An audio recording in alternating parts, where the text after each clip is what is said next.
Hi everyone, I attended the baseball and physics lecture presented by Alan Nathan on April 4th. I found this topic interesting because I really enjoy the game of baseball, and sometimes I forget to realize how much of an impact physics has on the game. So the outline of the lecture is as follows. First, Alan talked about the dynamics of the baseball and bat collision. He discussed in detail how a bat works, made some differences between wood and aluminum bats, also discussed the flight of the baseball, introduced concepts such as drag and lift, and also went into detail about fancy pitches such as the knuckleball. So he talked about the baseball and bat collision, first describing the fact that a significant amount of energy is lost in the collision. Um, the velocity of a bat slows considerably after contact with a baseball, and through Newtonian principles, the ball and the bat transfer momentum to each other. And this force that's involved in the collision is large, and it occurs in a short time span. It's about 8,000 pounds in less than 1 millisecond. He introduced one physics equation to us that we could calculate the approximate speed of a batted baseball by calculating the collision efficiency, which is about zero point 0.2 in normal day baseball. Multiply that by the speed of the pitch as it approaches the bat. Add that product to the quantity 1 plus the collision efficiency, and multiply that by the speed of the bat before it hits the baseball.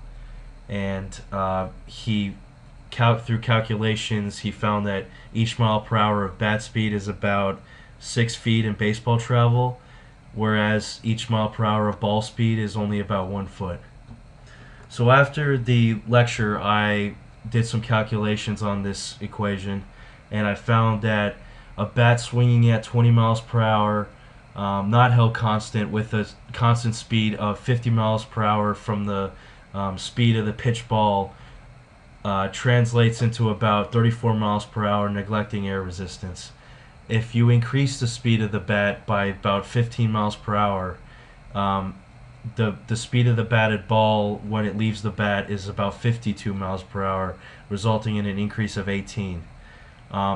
Keeping the speed of the bat constant and increasing the speed of the pitch by the same amount gives just about a 3 mile per hour increase to 37 miles per hour in the speed of the ball as it leaves the bat, which just goes to show that the speed of the bat has a much bigger impact than the speed from which the ball leaves the pitcher's hands.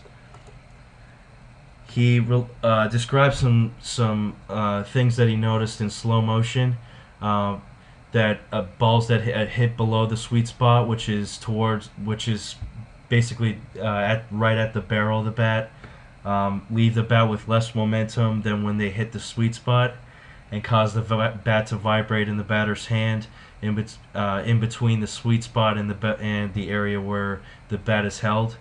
And he showed a collision with a steel plate, and the steel plate makes the baseball look like it's a squishy ball. It compresses the ball at the point of impact, and the spin of a pitch ball starts to affect the position of it at home plate as it gets closer to the batter, creating uncertainty for the person that's trying to hit the ball.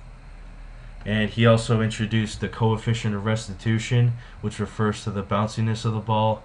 It's equal to about 1/2 for a baseball, which means that a ball that's thrown at the ground bounces up to about a quarter of its initial height, resulting in a 3/4 energy loss. He showed us a baseball free body diagram, which showed us that there's a drag force that a baseball experiences in Major League Baseball and collegiate baseball, that acts in the direction opposite to the path of motion. This causes the baseball to slow down.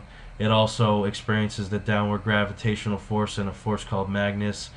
Together, these forces deflect the ball from a straight path, also creating uncertainty for batters. And without the drag, a ball could travel about twice as far done through calculation. I hope you enjoyed this discussion, and I found this topic very interesting because I'm a big baseball fan, and sometimes I forget to realize that there's a lot of physics involved in the game. Thank you.